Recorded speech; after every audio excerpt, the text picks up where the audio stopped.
This is my wheel. It's about to get serious. Okay, now for the spokes. They need to be replaced.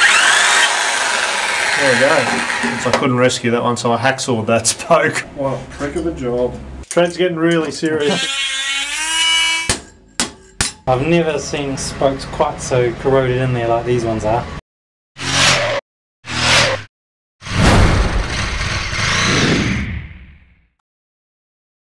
Well, it's garage night again. A few episodes ago, you would have seen us dismantling the front wheel off my Cagiva Elephant.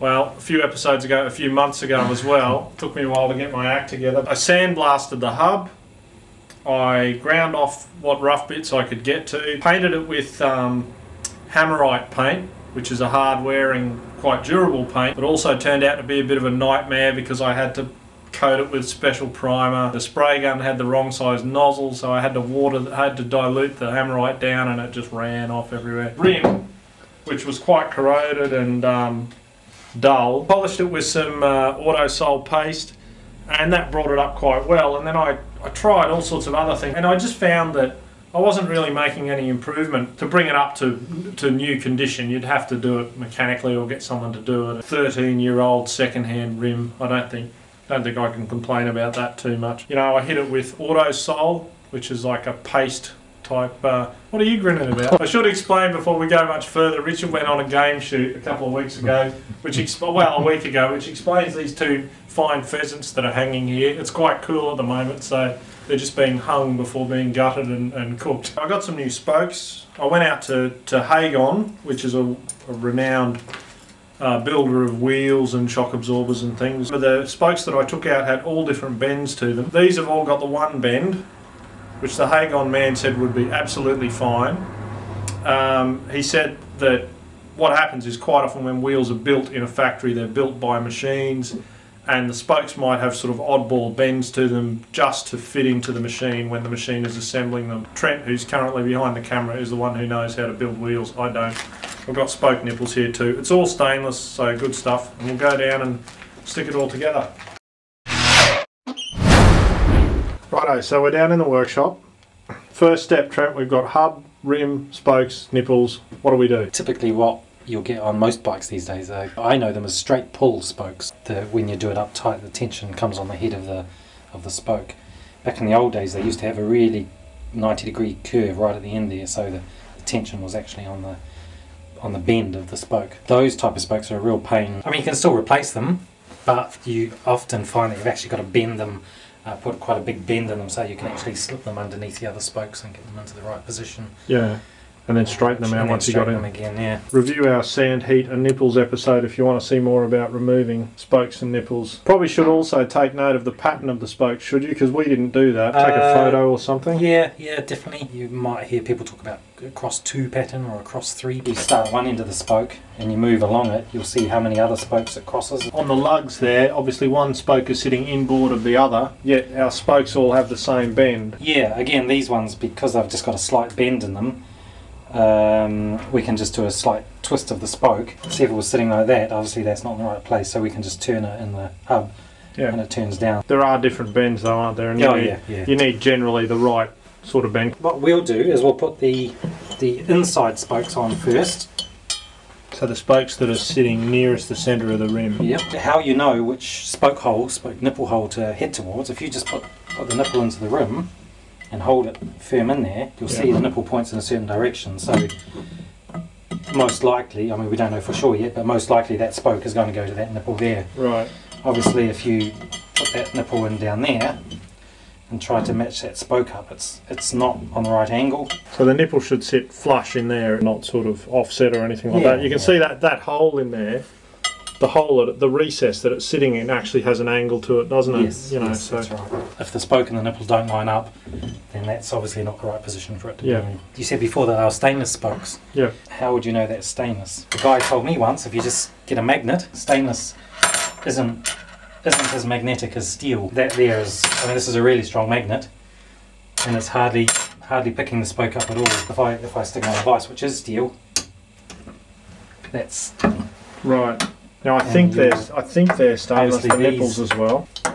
Well, they could be brass. Just do that a bit more. Brass, zinc-coated brass. They might be zinc-coated brass. I can't remember, but they're the best and most expensive anyway. Yeah, exactly. They're certainly not steel, that's for sure. So they're not going to go rusty.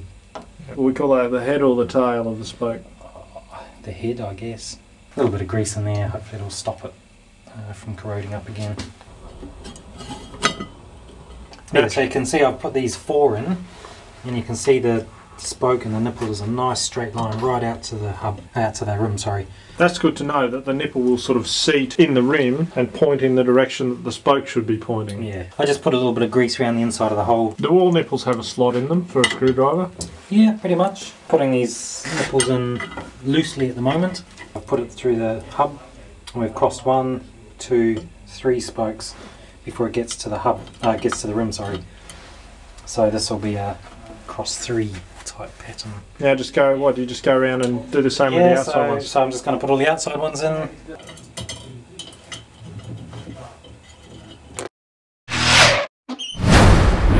There it is. Yeah. So it's all, obviously it's still loose. We're happy that all the spokes fitted nicely. All the nipples were pointing in the right direction. Going to put the axle in. Yep. We're going to stick it in the vise. At the moment you can see it's all sort of out of sync. I'm going to tighten them up just so the rim is firm. See how it feels. When we pulled it to pieces, we decided that the rim was exactly in the middle of the hub. So we're going to tighten them up so it sits both centrally this way and also this way.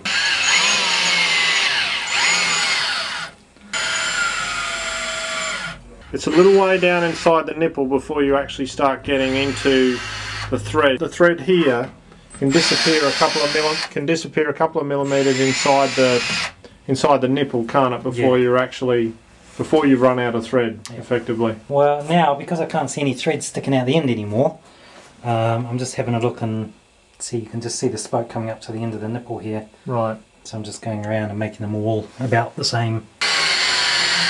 I've gone round and you can see the spoke is just sitting at the tip of the nipple on every one. He's obviously given us exactly the same length spokes for all the spokes, and the hub is identical on both sides. So by doing that, it's probably central to the hub. Yeah. And you can see if I give it a spin, it's already pretty good with its run out. We'll measure it now to make sure it's in the centre of the hub. Straight edge running across the disc mounting surfaces. It's about 15 mils. Check 13 and a bit, nearly 14. Mind you, let's do that in a couple of places. Yeah, it's about the same. What we ideally need to do is make it come 1 millimetre this way, because it's 2 millimetres different at the moment, so we want to move it by 1 millimetre. So you're going to tighten up the spokes that are going into that side of the hub. Yes, correct. Which will pull it down. Obviously you want to take out all the movement this way, and the movement if the rim moves that way as well. If you've got a high point in the rim and you want to take that out, you tighten the spokes opposite the high point. Right. And that will pull the rim back down again to its correct position.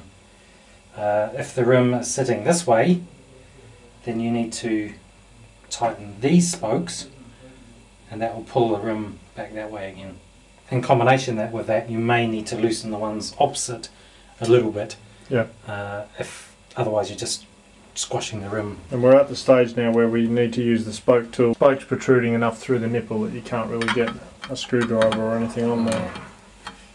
Feel the tension on the spoke as I'm doing it up, and I'm kind of guesstimating the same tightness for each one.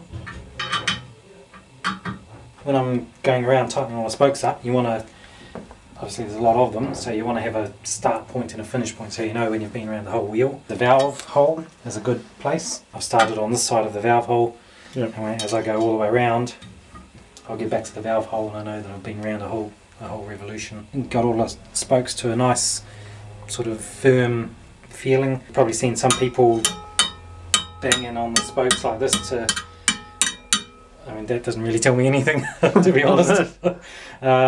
What we're really feeling for is the tension of the spokes. So if we squeeze a couple of spokes together, it'll quickly show up any loose ones.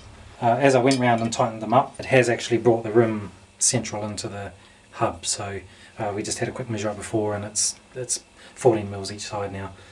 14 or 15? 14. 14. Because it's 15 before and 13 on the other side, so we've gone 1 mil the other way, and it's 14 on both sides now. So what I'm going to do now, check the run out of it. The quality of this rim shows, given that we've done no work yet to actually start truing it up, that's, you know, there's very, very little run out in it already. So this here's a magnetic stand, basically. Clamp it onto the base there, onto the vise. What I'll do is I'll get a pointer just to put in the hole here. Yep. So like a scribe or like something? Like a scribe or something, yep. Obviously if you don't have anything like that, you could jimmy up an old wire coat hanger or something as a pointer would do the same thing. Yep. All you're needing to do is just having some solid object so that as the rim goes past it, you'll be able to see the gap. So Trent's actually put one of the spare spokes. So there's a gap there, and if I spin that, you can even hear it. It's higher in one point. What we're going to do is adjust the spokes to take that out. The high point is about a quarter of the rim. We'll adjust the spokes to pull that quarter down. Yeah. It starts, which is about here. Yeah. And it finishes over here somewhere. So what I'm going to do is just tighten the bottom spokes. Yeah. All of the bottom ones, not the top ones. By tightening the bottom ones, it's going to pull this side of the rim down. Doesn't need much, you know, half a turn. You can still see it's got a little bit of run out. Yeah. So we're just going to carry on adjusting it till that goes away. Now all that high point is gone, and you can see if I spin that quickly, there's just a little bit of a hollow there somewhere. So we're going to adjust the top spokes to pull this side of the rim up.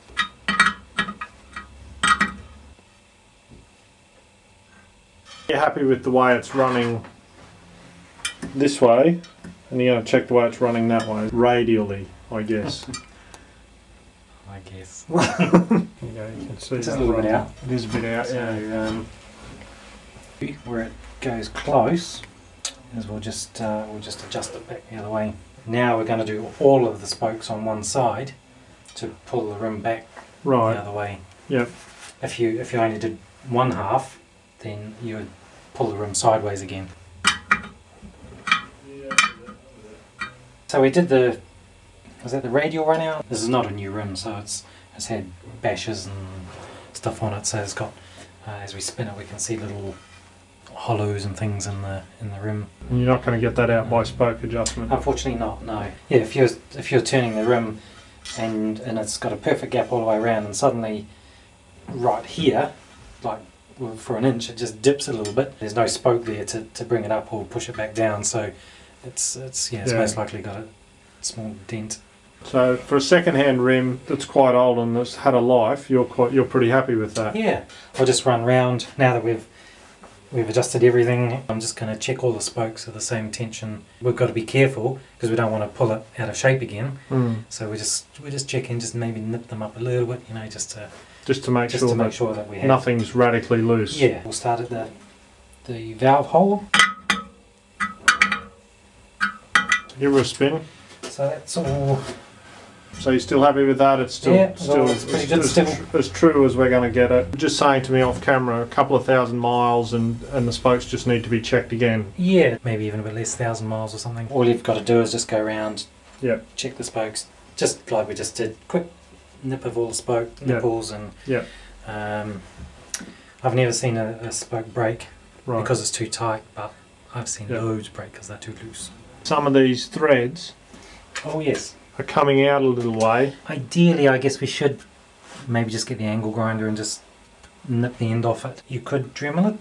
Get the little Dremel grinder in there. Obviously the reason we're doing that is because there's quite a sharp protruding spike, and that could spike through to the tube. So obviously if you've got the rim tape that goes around here that covers all the spoke nipples, but even still the spoke could punch through here into your tube. So just show us how the rim tape goes on. It's just a piece of rubber. Yeah, it's just a rubber strip.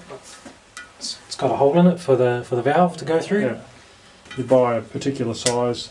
Yeah, particular size for your for the size rim. If you're stuck for a rim tape, I mean anything is better than having nothing there. Yeah. Insulation tape, duct tape. If you get stuck, you know. Cool. So we'll see you next time on Garage Night.